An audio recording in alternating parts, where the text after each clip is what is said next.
Hey everybody, I'm Neil Ronahan here to talk to you all about Nintendo's E3 2006 presentation. If you want to see us here, if you want to see us and hear us talk about E3 2005, there's probably a video that might be somewhere on the side, maybe below. I don't know. Maybe this is in a playlist. We'll see how that all shakes out. But we have the intentions here of talking about every Nintendo E3 except for maybe 07 and 08 because those didn't really count. Um, but talking about each E3 leading up to E3 2015. So with me to talk about E3 2006 are Justin Berube What's up, guys? and John Raridan. Hey, everybody. So I guess E3 2006, I remember being amazing. What were your guys' recollections of E3 2006 at the time and kind of just thinking about it now? I was at E3 2006, so I remember a lot of Wii stuff, and it was a very exciting time. You just went from the GameCube, and even at the event, you could just tell that there was so much more excitement and energy for the Nintendo brand than ever before. Yeah, especially because this was the infamous E3 where Sony just fucked up. It was a good time for Nintendo to kind of... they owned this E3 by far. It was their E3. Oh, it totally was. How about you, John?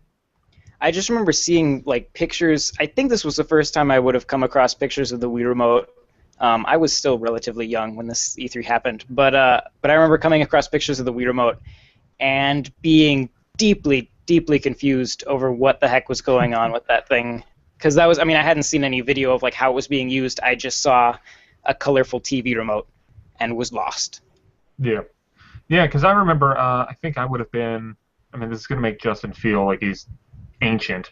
I think I was a senior in high school as this E3 was happening. I do recall a lot of people in high school that this was kind of the line in the sand for some of my friends with Nintendo.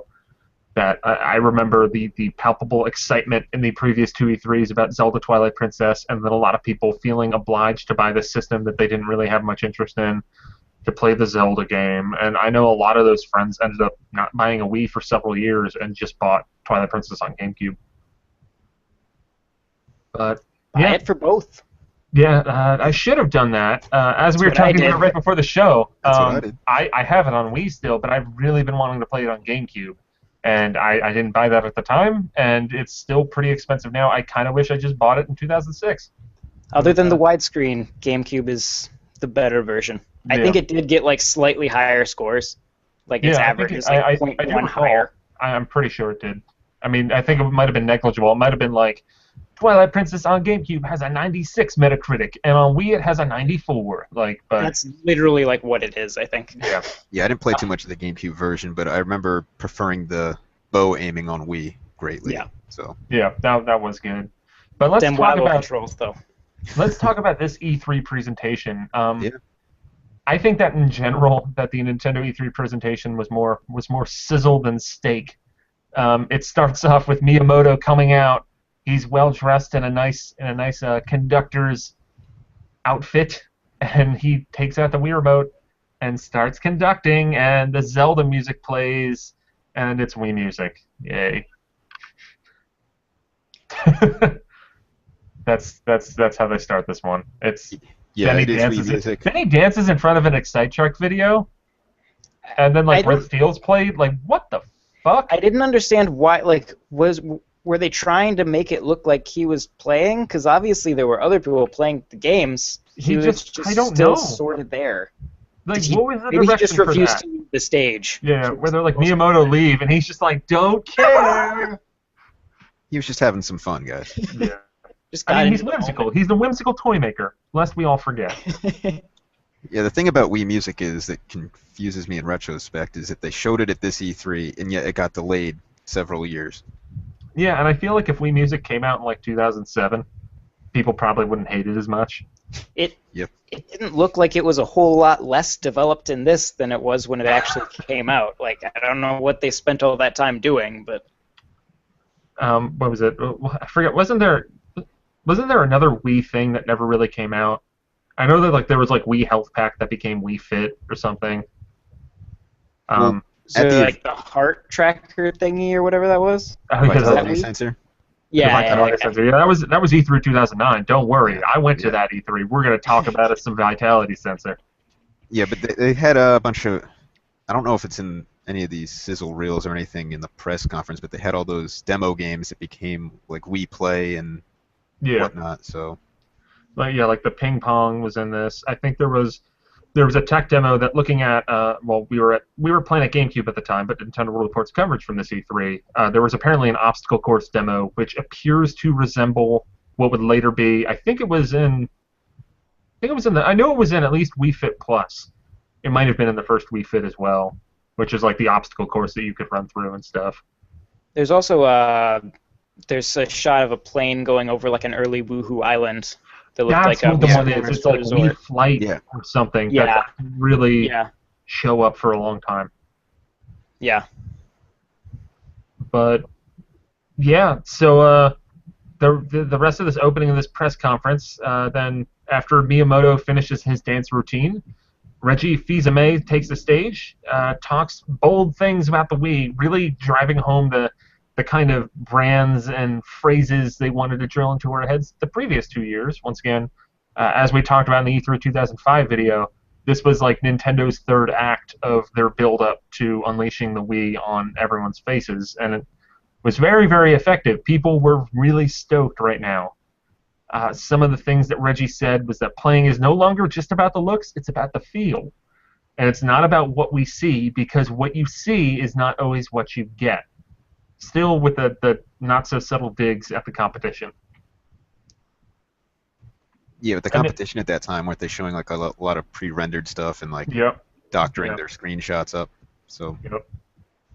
And then the mantra for Nintendo throughout this entire show was playing is believing, kind of just driving home that, like, hey, this Wii stuff, like, you think you might get it, but you need to play it in order to totally understand it. And they showed that off by a lot of the videos that they then showed of gameplay were a lot of lifestyle videos, which were really a huge part of the Wii, especially early on, where it's not just, oh, look, there's the avatars on screen, there's the maze.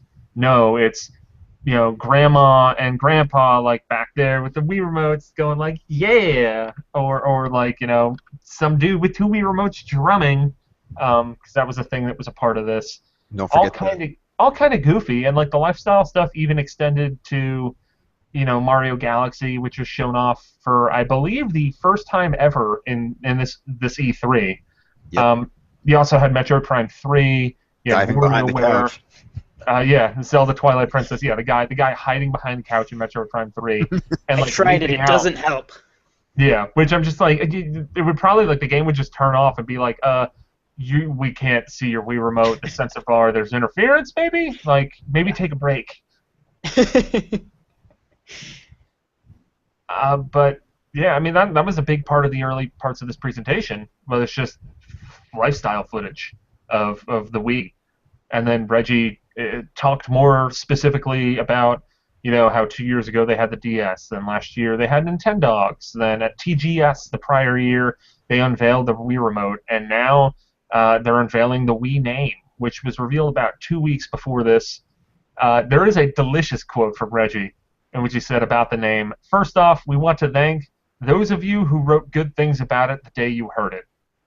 Both of you." Which, I mean, yeah, everybody hated the name. I hated the name when it was first announced. I thought it was dumb. I'm sure you guys were probably in the same boat. Yeah, going from a great name like I know Revolution was just a code name, but everyone had just kind of accepted that as the name of the console. So going from Revolution to Wii was kind of a jolt. Yep. Yeah, I think I got a lot of text messages when they announced the name, and they're like, "What Very are they concerned. thinking?" Then we got to the games, and one of the big games that was on display was Metroid Prime 3 Corruption. Now, Justin, you were at this show.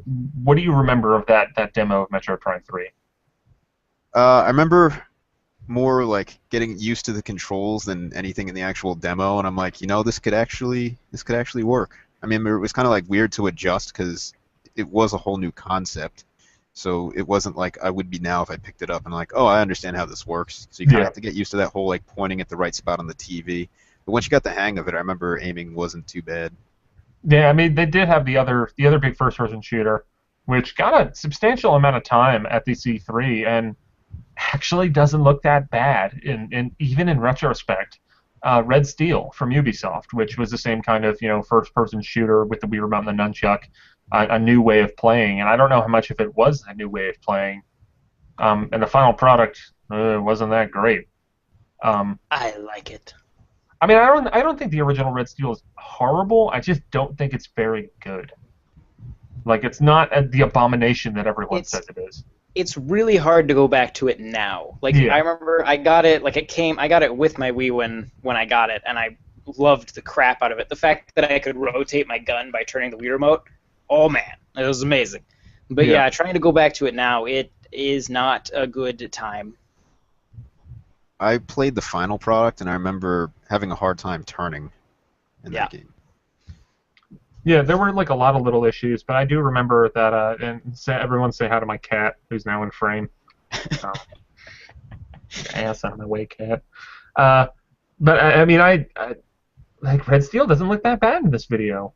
I kind of stand by that. Like, it looked promising until we actually played it, and then there were still things about turning the Wii Remote on its side and being like, oh, have it sideways, let's go. Like, that was pretty fun. But other than that, yeah. There were some other games there. Dragon Ball fighting game that I actually played a lot at launch, and I thought that game was enjoyable. Dragon Quest Swords was there. Fire Emblem Radiant Dawn, a SpongeBob game. Jesus Christ, cat. I don't remember that game. SD Gundam G-Breaker, Tony Hawk's Downhill Jam. Game was terrible. Necronesia. Elebits, which I thought was a pretty fun third-party Wii game. That came out, I think, like 2 months into the system's launch. Rayman Raving Rabbids was there. Super Swing Golf. Sonic Wildfire, which would later become Sonic and the Secret Rings. And then Final Furlong Revolution, which was, I guess, the arcade game coming to Wii, but that never came out. It got canceled. And another game that got canceled was Project H.A.M.M.E.R. Now, Justin, please tell me you played this demo. It was I think it might have been the second Wii game I played. Was Project H.A.M.M.E.R. Do you remember was there a tangible excitement for Project H.A.M.M.E.R. going into E3, being there? I think so, because during the press conference they kind of were like, hey, we got new IPs. People say we don't have enough new IPs. We got new IPs, and I remember Disaster and this were the biggest ones I remember them pushing. And then Excite Truck was the third of that trio of new games, but Excite Truck seemed to be at this time was a joke. Yeah, Excite Truck still was part of the Excite series, I guess, so it kind of had less of a new feel to it because it was still borrowing from the Excite Bike name. And I think it was also that I think the first glance at Excite Truck is that it's just oh, you got big rigs and it's super dumb. Then you actually play that game, you find out it's real good. But I can totally, I think I was, up until launch, I wasn't planning on getting Excite Truck, and then I played a demo of Excite Truck and was like, I need to get this right away. Yeah, it felt like a very arcadey experience at E3, and that's what it ended up being. But I want to go back to Project H.A.M.M.E.R. for a second. That's the important thing. Yeah, so I remember getting my chance, stepping up to the game. I watched a couple of my friends try it before me, and at that time we didn't really understand how the waggle worked on the Wii. In the lifestyle videos, they made it all look like 1-to-1. This is what you do is what happens in the game. They were very good at making you feel that before you actually got used to what it was actually doing. So I'm up there, Project H.A.M.M.E.R. I'm like, I'm gonna get into this, and I just start doing huge overhead swings. You punch the dude in the face. And people are backing away from me, and I'm like, come on, yeah, going nuts, enjoying this game. People are just laughing. I'm swinging that hammer around, and it did feel good to smash stuff with that hammer, I will say. That's one of the bigger mysteries, especially this era, is what the hell happened with this game. I mean, NST in general, outside of the Mario vs. Donkey Kong games, it seems like they almost can't put a game out. Yeah, didn't they come out with Aura Climber on DS? Yeah, that was fun. That was a real fun game. I didn't really enjoy it. I'm really sad with what happened to NST because they used to come out with Wave Race and whatnot, and now it's just. And I think that there's a former Sega guy, might even be Sonic Team, is heading them up now. I've done minor research for a future episode of Know Your Developers, so you're on top of things, NST. But yeah, I mean, NST they had just had Metroid Prime Hunters, but that went through a lot of trouble. And maybe it was just like, hey, you guys can just kind of do back-end stuff and crank out a Mario versus Donkey Kong every now and then. Yeah, which I would love to see a new Metroid Prime Hunters just for the online multiplayer. Yeah. It No, that'd be cool. Single player, but I thought it was, even though it wasn't a very good Metroid game, I had fun online with that game. So Yeah, and kind It of. wasn't a great Metroid game, but it was still a decent game. I liked it. I only ever played the first Hunt demo, but that's probably a discussion for another time. well, if Nintendo's That was last watching, give E3. NST a chance. Come on. But NST did unveil another game at this E3. It was Mario vs. Donkey Kong 2: March of the Minis, which was the first Minis game to come out. And then over the next 10 years, I believe, 53 different Minis-related games came out. Roughly. Or maybe 5, so might not be as high. Too many. The other game from that trifecta, we had Excite Truck, which the quote from Reggie was about how, like, you can ride some big damn trucks. But, Reggie's always got to kind of push that PG-13 level. He doesn't do it anymore, but back then he was edgy. On the subject of Excite Trucks, it's a little off topic, but I always thought it was funny. Like, within that Wii's first year, there was like a Wendy's Happy Meal toy with different Wii stuff, and one of the toys is an Excite Truck, and I'm like, who's going to understand how this connects with Wii? I mean, I think there was a push to make Excite Truck bigger, and I don't think it really worked out too well. Hence why they just released Excite Bots and like farted it out a couple years after the system debuted. It's a better game.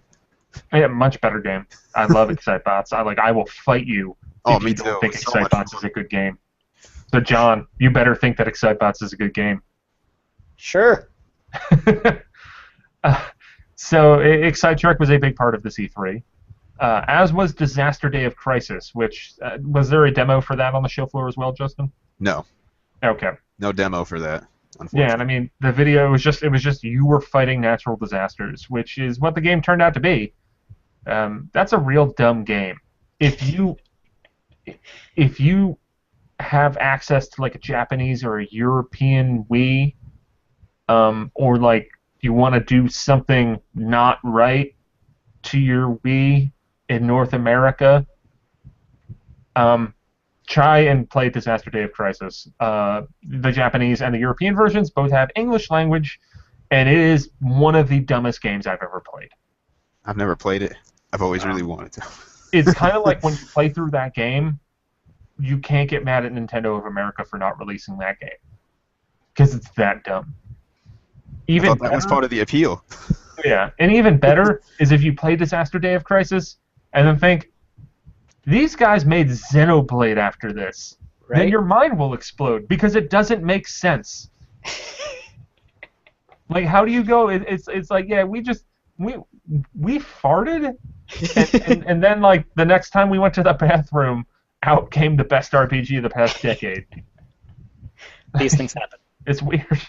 It must have been a really bad time in the bathroom. Like, they're there for 2 years.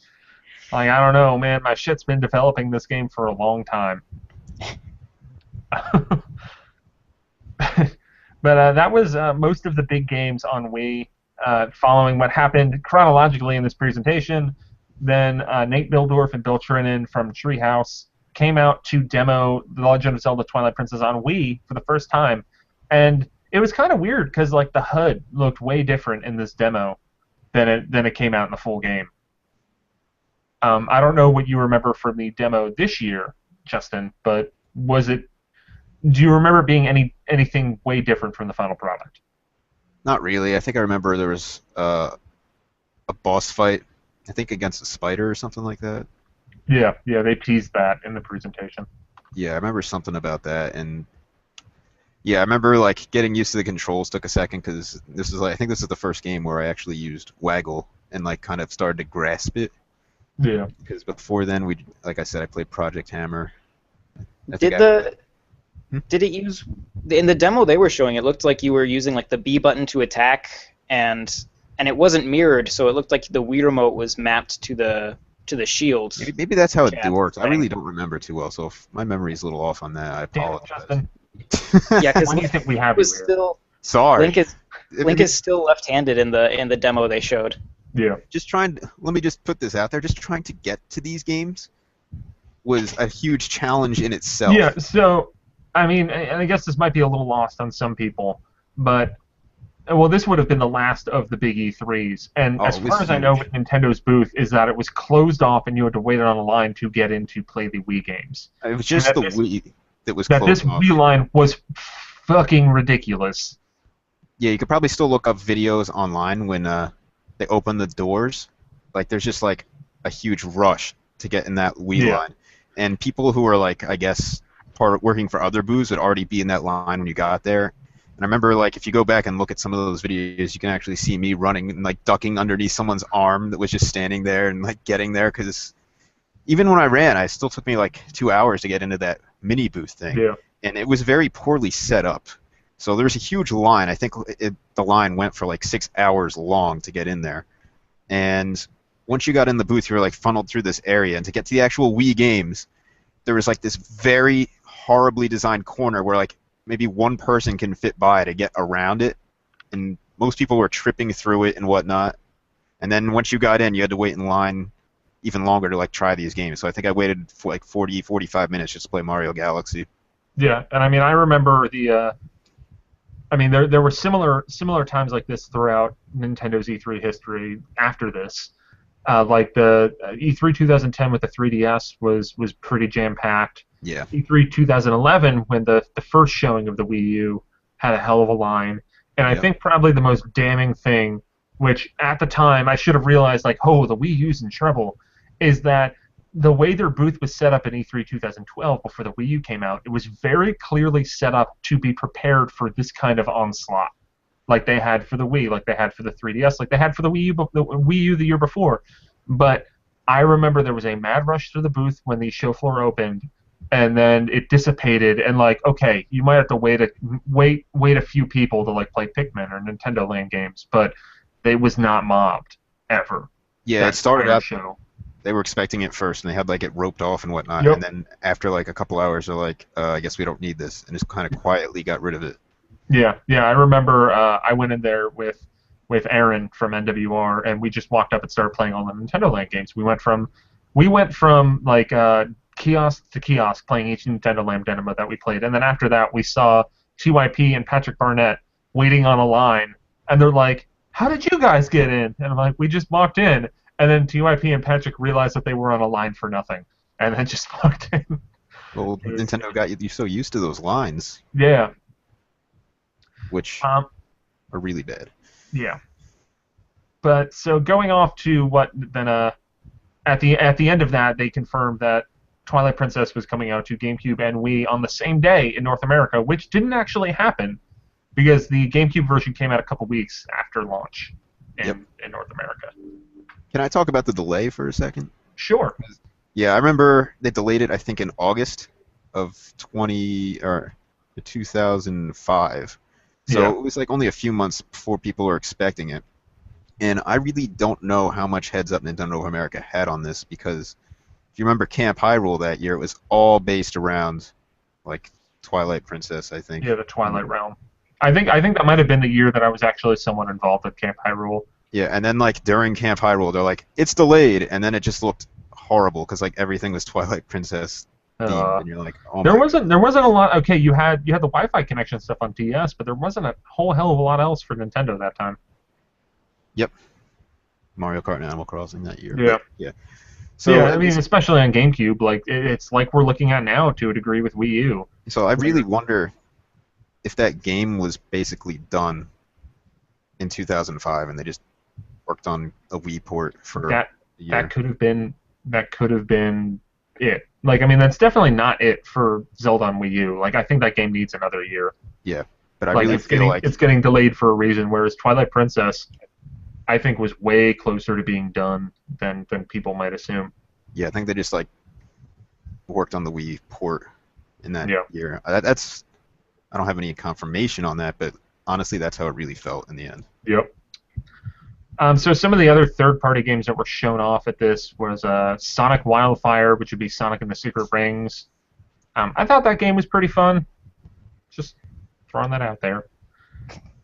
Final Fantasy Crystal Chronicles: The Crystal Bearers, which wouldn't come out for another 3 years, and was just a weird game. But I guess that might be worth talking for E3 2009, literally 3 years after this, because it still wasn't out then. Madden was apparently very well received on Wii. It was fun seeing Reggie in this try to use football terminology. He said like yards after the catch, I think, which was kind of amusing. And then they had their big focus on Red Steel. And then we got to the DS, which was the only time that a system other than Wii was really talked about. And as usual with the least important thing of the event, George Harrison came out to talk about it, not the Beatle, the guy who worked at Nintendo during this time. And the DS Lite was like a week away from coming out, so it was New Super Mario Brothers on DS. So it was kind of, I mean, like the most exciting DS game for the year was kind of a week away. I think I remember hearing about this, that our Michael T.Y.P. Cole from NWR, he at E3 this year, he had the review copy for New Super Mario Brothers DS. So they had demos for it, and people on our site would just be playing his copy because he had it. Yeah, I didn't really care to play it too much because I knew it was coming out like when I get back from E3, but I still waited in line because they were giving out like, I think like some sort of like carrying case or something just for trying it. So it's kind of like, yeah, come see it now and you'll get something. So it's like, I might as well. And I think that was like the general feel from almost everybody there. It's like, we're excited, but we have more important things to check out today. Cat, come on. Pokemon Mystery Dungeon Red and Blue. The only funny thing about that is that they really emphasize that you are Pokemon in this game. Like, you don't control them, you are Pokemon. Which was, I guess, funny. I don't like that game. I hate it. Yeah. Yoshi's Island 2 was at the show, aka Yoshi's Island DS. Now, when that was there, I will say it did feel like, holy crap, we're finally getting a new Yoshi's Island game. And since you only played like a short demo of it, you didn't really see it. Kind of fell short, but yeah, I left that demo feeling a lot more excited than you probably. I remember reading impressions of people playing that demo and being really excited that it came out, and I was not excited. Exactly. Just the point I'm trying to make here. Yeah. Star Fox DS was there. That was Star Fox Command. That would come out, I think, in August of 2006. Diddy Kong Racing was another big game, which is kind of interesting now. Kind of thinking about, with the rumors of that Diddy Kong Racing 2, and even seeing what the remnants of Rare are doing with ukulele and all that jazz, that there was a time not too long ago where Rare was still kind of working with Nintendo, albeit through THQ. I think THQ was what they quote-unquote developed this game through, I think. Do either of you guys have Diddy Kong Racing on DS? I had it and then sold it. Okay. Did you notice? I was playing it the other day actually, and I noticed that they changed the voice of the genie to make him less racist, which I found hilarious. I mean, there's a lot of things about those Rare games that are just a little bit offensive, and they all kind of culminated in Conker's Bad Fur Day, where it's just really, really offensive. There's a lot in Donkey Kong 64 going back to that one. That game is. I don't think I ever want to go back to that game. I might. I mean, it's on the Wii U, just staring at me. That's literally. I bought it You're just gonna to regret have it, Neil. Yeah. I know. Go back to it, and then you can write a nice editorial on the site. Yeah. Cat, what the fuck are you doing? Tony Hawk's Downhill Jam on DS, which was confirmed to use voice chat on the DS in 2006. Tony Hawk's Downhill Jam. Splatoon? No voice chat. Now, but Tony Hawk's Downhill Jam had voice chat. Now, how does that game use it? Is it like while you're playing the game? You can talk to people while you're playing the game. Can you talk to strangers, or does it have to be friends? No, I doubt it. Are you serious? No, I'm not sure. I'd be in shock if the DS let you talk to strangers. But I really doubt that. Metroid Prime Hunters had voice chat, right? Yeah, but it had to be with people on your friends list? Yes. Yeah. Oh, okay. So maybe it was the same way with Downhill. Yeah, I think it but had still. to be friendsless people. Yeah. The Legend of Zelda Phantom Hourglass was at this. This wouldn't come out, I think, until early 2007. But it was playable there, I believe, for the first time. Yeah, I did play it, and I remember walking away from that demo like, I think this is okay, but it would be better without touchscreen controls. And I remember giving Nintendo reps my input. I'm like, please get rid of the touchscreen controls. Like, I don't think that's going to happen. Yeah. They don't serve that game at all. They're pointless. I liked them in Spirit Tracks, but yeah, I wasn't a big fan of Phantom Hourglass. The other DS games to kind of round this out, we had Mario Hoops 3-on-3, Big Brain Academy, Mario vs. Donkey Kong March of the Minis, and Elite Beat Agents, which, I mean, I think people were already into a Wendin before this, but I know that Elite Beat Agents kind of took the press by storm, especially our PGC folks at the show. Do you remember being wowed by it at E3, Justin? No, that game I really don't. Did you like it when it came out? It was okay. I mean, more of a Do you Rhythm have a Heaven fan. soul? I'm more of a Rhythm Heaven fan. I'm sorry. I like Rhythm Heaven a lot more than Elite Beat Agents. I played through it, but I didn't. Even after playing it, I don't understand people's obsession with that game. It's just really fun. I'm like, Rhythm Heaven's way better than this game, and I know most people probably don't agree with me, but I think that Rhythm Heaven not on DS is way better. Or not way better, but maybe just as good. I didn't like the tapping stuff with Rhythm Heaven. I didn't think it really suited that style of game too well. yeah, looking back on it, it probably doesn't. But that was like the first Rhythm Heaven I played. Yeah. So It was kinda fun. like, It wow, was this is charming. awesome. And then I played the Wii one, and I was like, oh, okay. I get it now. Yeah, and to go back to Big Brain Academy, and I think Brain Age was also there. They had like Brain Age had come out just before this. yeah, but I think it was still featured Probably. at I Nintendo's mean, it was booth. And huge. they had like a whole Touch Generations section, Yeah. so they had both those games on display, if I remember correctly. So they kind of like were pushing that hard then. And then to wrap up this E3, Iwata came out and all ready to talk about Wii, and kind of said the mission statement about the system, which was that they were looking for those who have lost interest and those who have never played games before. Which, I mean, they kind of succeeded in doing that throughout the Wii's lifespan. And I mean, I think the sad thing is that they haven't really been able to keep it up too well, and the mobile market, to an extent, has kind of taken what they started and ran with it.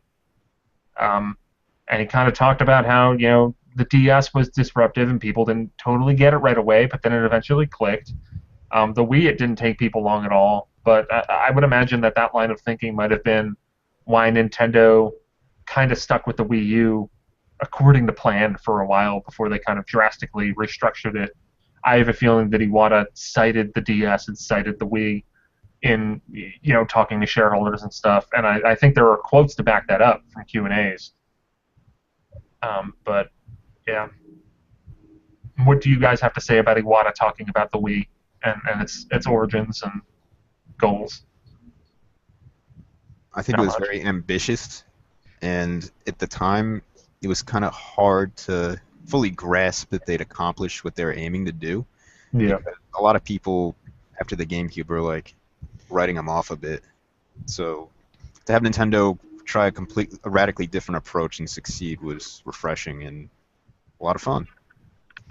I think it is pretty incredible to look back and hear like Iwata and Reggie saying, you know, we're going to take people who, or like Reggie had that comment about, you know, everybody's seen a movie, everybody's watched TV, everybody's read a book, but there are plenty of people who haven't played a game, and him saying that we're going to change that with Wii, and it's impressive. They pretty much did that. They did. And that's, yeah, I mean, it's you would have never believed that at the time, but looking back on it now, it's like, yep, they totally did that. Yeah, I think being at that show and you saw the excitement around the Wii, I was like, it clicked for so many people at that event, and I was watching it, and I'm like, holy crap, like Nintendo is coming back on top, because the Wii line was like 6 hours. I remember like the PS3 line was like 20 minutes. And just like seeing that, like, and the booths are right next to each other traditionally at E3, just seeing that was just like shocking. You're like, wow, I can't believe this is happening. This is awesome. Awesome time to be a Nintendo fan. And how quickly that ended. I mean, it took a couple of years, but now we're kind of back where the Nintendo booths aren't as packed as they used to be. Although last year, E3 2014 was kind of the beginning of a return to form. One other interesting thing that I thought with Iwata talking about the Wii is that he kind of said that the impetus for the Virtual Console was aimed at bringing lapsed gamers back, which I thought was pretty interesting, especially in light of how Virtual Console has been kind of deprioritized with Nintendo outside of like events. And it seems like at first they kind of probably poured a lot of resources into that, thinking that that was another way that they could bring people in. And then maybe what happened, and this is me more spitballing than anything else, is that they realized that over time that wasn't necessarily what was bringing people to the table as much. Which is kind of weird and interesting, at least anecdotally for me, is that a lot of people that I talk to, whether they're my age or a little older, that they talk about how they want to find all these old games, and a lot of them, they're going through like, all right, I'm gonna get the old NES, Super Nintendo, go to some thrift stores, garage sales, try to find old games, and it's like, hey, most of those games you want to play, like if you've got a Wii or a Wii U, you can play all of them. And I don't think a lot of people, I think outside of us, people don't really know that. But maybe the proof is in the pudding, and maybe that those people weren't as I guess profitable, weren't as into it as the complete newcomers, which Nintendo kind of focused on for longer. Yeah, like the whole Virtual Console thing. I've talked about this before on Twitter and with you guys, but I think Nintendo's really putting it on the back burner and just waiting to start fresh on NX, because even if they work their ass off and get a ton of Virtual Console games on 3DS and Wii U, the architecture is going to be different for their next platform, and they're just going to have to start over again, and it's going to be that triple from the beginning again. So, or do you want Nintendo? Yeah, you want the games, but it doesn't make financial sense for Nintendo to pour all the resources into these games that are going to have such a short shelf life. And I guess the whole idea of the Virtual Console is to get these games out there for an extended period of time, so people can keep buying them when they feel like it. What's crazy is like the Virtual Console and the fact that the Wii U can play all of these old games, including like DS and Game Boy Advance games, is actually like when I'm trying to sell someone a Wii U, like that. I mean, that's what I do for a living. When I'm trying to sell people them, generally the thing that pushes them over the edge. He's not doing it on the website. He works at a retail store. Just right. Not that. We're not working for Nintendo. We're not working for the man now. Yeah, but I mean, most of these people are pushed over the edge by you saying, yeah, it plays all of those old games. It plays your Wii games. It plays your NES, Super Nintendo, N64, DS, Game Boy Advance. People they didn't know it could do that, and most of them didn't. Like Neil said, they didn't know the Wii could do that either. So I mean, maybe Nintendo definitely isn't prioritizing it, but I think if they would prioritize it and also advertise it, I think it would have more effect on people than they necessarily realize. Yeah, because I mean, especially when you look at that Super Nintendo resale market is ridiculous now. Like, it's absurd. NES GameStop has started selling. NES games are going through the roof as well. Like, there is a market there for that, and maybe, I mean, we'll see what they do in the future. Maybe they're going to capitalize on that more, but they really, they should do a better job at it. I think another problem, to keep it on topic with 2006, is the Wii Shop channel wasn't the best design thing, and that probably... Oh, it was crap design. Better than the DSi Shop, that's for damn sure. But I think like 20 minutes. People. What? I couldn't hear what you said. You got cut off for a second. Okay, the DSi Shop was way worse than the Wii Shop. Without a doubt. It took forever to load, and to click through the menus, it just took way too much time. It was painful to get through. You had to like fight to spend your money on that shop. Shut up and take my money. Spent a lot of money on the DSi Shop. That was like I had too much. I have too many DSiWare games. There's some hidden gems on that. That is very true. Like Photo Dojo. I like that. Yeah, not just because I'm the ultimate Photo Dojo champion. Why isn't that trophy back there next to the Hylian?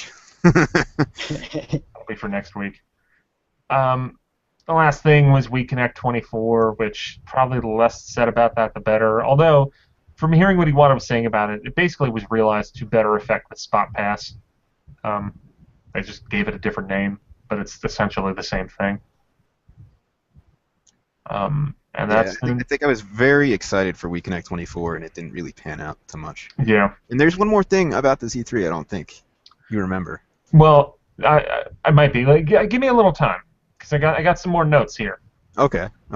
But that was their E3 presentation. This was Mhm. also the E3 that there was a special Smash Brothers press conference, or I think it was one of those roundtables post-show. Actually, it was very. I wasn't there, but I had a friend who was there. It was very strange. The show closed the first day, Yes. and they shoved everybody off their show floor. Like, this is in the Nintendo booth, and only let select media people, I guess, in their Yeah. booth. And then they had it displayed on a large screen or something like that. The trailer for Brawl.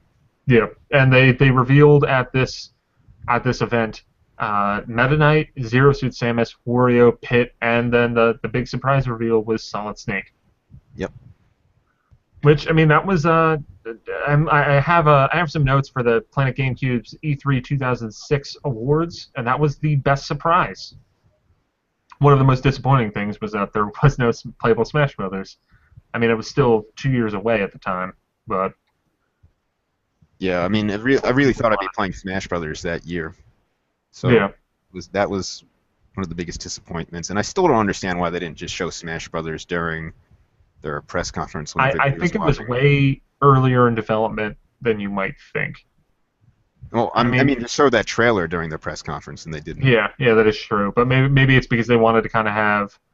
I mean, I'm not as well attuned with Nintendo at this time, but I know that Nintendo now doing that would be so they could kind of spread out the conversation about them, keep it active throughout the entire show as opposed to just having it all focused in one press conference. Yeah, I don't know. I just thought it was a weird way to show that trailer off Yeah. because not to get that. I remember, I think Nintendo handed out like discs with the trailer on it to the Weird. people there, and then it was just a rush to see who could upload it to their site first. That's my understanding of it anyway. So it was like people talking about it on all these websites, like we saw the trailer, all these characters are in it, and then like nobody saw it for like another like 45 minutes. Because you know how the internet is in Yep. LA. I think. It's not great. So some of the other things, at least from the awards, I'll kind of go over them quickly. Best Wii graphics was Galaxy, with Prime 3 as a runner-up. Best DS graphics, we didn't really talk about this game at all. Final Fantasy 3. I played that a little bit. I didn't really care for it much. The runner-up for that was Star Fox DS. This is what I love, how stupid genres are. The best adventure game was Prime 3, with the runner-up Zelda. The best action game was Galaxy.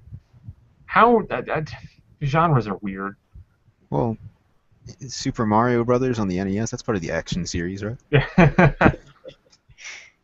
The best puzzle/rhythm game was Elite Beat Agents because the people on the site had Assault Justin. Best sports game. This was kind of surprising.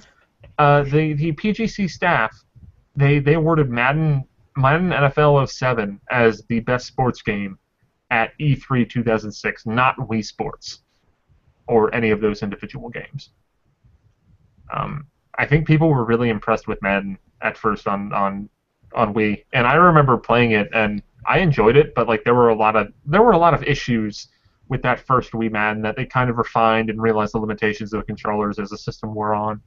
I do consider myself to be the world's foremost expert on Madden on the Wii, which is pretty much like, oh yeah, I have a degree in bullshit. Don't we all? Yeah. The best sports game was Excite Truck. Best tech demo was that obstacle course thing that we talked about that I believe is what would later become a Wii Fit minigame. And the worst surprise was no Game Boy Advance and no GameCube. Now, I don't think that the no Game Boy Advance was that surprising. At this point, DS had firmly entrenched as supplanting the Game Boy Advance. But on GameCube, Super Paper Mario and I think it was Donkey Kong Barrel Blast were both announced at this E3 or around then. And they were totally absent from the show. I thought there were some trailers. I think there might have been some trailers on like the media kits, but like Nintendo on the show floor, they knew nothing about it. They weren't on display, and I know that people were really upset about that because from what that trailer was for Super Paper Mario, this is before people found out that it was super, super talky and a little long-winded. Super Paper Mario looked incredible. I think if you were to ask me what game I was most excited about following this E3, like, okay, yeah, you know what, Galaxy, Twilight Princess, Metroid Prime 3 all looked really good, but Super Paper Mario looked so rad. And it wasn't there at all. And then maybe we kind of found out why by the fact that it got delayed to Wii, because it was originally a GameCube game. Yep. But that's kind of it for E3 2006. I guess, John, do you have any closing thoughts about this year in Nintendo? I mean, just like I said before, it is a fascinating E3 to go back and watch and just see how they really did deliver on their mission statement for the Wii console in general. And Justin? Yeah, I want to share one more final story about the close of this E3. I was hanging out at Nintendo's booth, kind of like where the employees are at the end of the show. And Iwata was there, like, signing autographs, and Miyamoto was around and stuff. And when, like, the final, like, bell rang or whatever to tell everybody to leave, there was just, like, so much happiness and cheer and, like, joy coming from Iwata and, like, Miyamoto and everybody else that was hanging out. Like, they're basically, like, high-fiving, and, like, everybody was cheering back there because they knew they just killed this show. It was a great show for Nintendo. And just to be around these guys who probably worked hard and took a huge risk to do this with the Wii and whatnot, to see them, like, pan out for them was awesome, an awesome thing to see. Yeah, So. I mean, I love when Nintendo takes a big risk and it works. It's kind of the best. Yeah, great show overall. Yeah, and I guess to kind of tie this into E3 2015, I hope Nintendo takes some fun big risks this year, and we get to see some really cool stuff. The three of us will be at E3, so you'll get to see our big dumb mugs, talk more about it there. We'll be doing videos, all sorts of fun stuff. You can follow all of that on this YouTube channel that you are likely on right now, Nintendo World Report TV. You can also go to NintendoWorldReport.com, where we'll have all sorts of written stuff, along with probably collections of all our videos. And you can follow us on Twitter, which you can see our own personal handles at the bottom of each of our what are these things? Name tags, something like that. Mine's not there, so. Oh no! You can follow me at King Nintendo Fan on Twitter. Yes. And you can also follow the website on Twitter at Nintendo_NWR. If you have any questions or comments about this particular thing, you can email connectivity@NintendoWorldReport.com or bug me on Twitter. I'm at nron10, NRON10. And then maybe we'll answer them or follow up on them on a future video or maybe a podcast, because the thing that you'd be emailing, connectivity@NintendoWorldReport.com, is actually our podcast that is currently going through some changes, and that should be coming back to more effect very, very soon. We also have another podcast, Radio Free Nintendo, that a lot of you might know, and the only reason why I'm going to mention it right now is that E3 2006 was the humble origins of Radio Free Nintendo. For people who don't know, I believe it was Mike Sklens and Evan Birchfield argued a bunch in the back of Dan Bloodworth's van, I think, or something to that effect, and people thought they were really annoying and should just, instead of arguing in front of them, they should argue for the internet. And sure enough, shortly after E3 ended, then Mike and Evan recorded the very first episode of Radio Free Nintendo. And it's been almost 10 years. Next year, guys, 10 years RFN. That's pretty rad. It's hard to believe it'd be 10 years of Wii. Yeah. Yeah. I don't know exactly when it'll be. Thanks for the 7 to 11 of you that have watched this live. But we will be going over successive E3 years. I still don't know entirely what we're going to do for E3 07 or 08. But stay tuned to a future video on this channel with us talking about E3s following this one. Thank you for watching and listening. Bye. Later, guys. Bye.